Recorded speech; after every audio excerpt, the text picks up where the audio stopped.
தமிழ்நாட்டின் வளர்ச்சி பயணத்தில் ஒருவரையும் பின்தங்க விடமாட்டோம், வெல்வோம் ஒன்றாக. ஷாக்ஸ்காம் பள்ளத்தாக்கில் உள்கட்டமைப்பு மேம்பாட்டை சீனா மேற்கொள்ள இந்தியா கடும் எதிர்ப்பு. சீனா பாகிஸ்தான் பொருளாதார வழித்தடம் சட்டவிரோதமானது மற்றும் செல்லாது என்றும் அறிவிப்பு.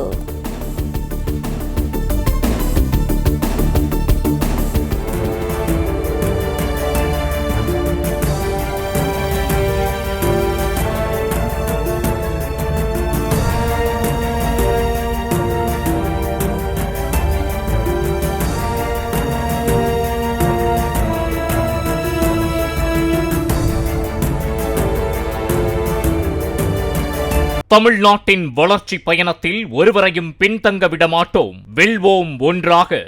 பிளே ஸ்டோர் மற்றும் ஆப் ஸ்டோரில் இருந்து பாலிமர் செயலியை QR கோடு மூலம் பதிவிறக்கம் செய்யுங்கள். செய்திகளை உடனுக்குடன் பெறுங்கள்.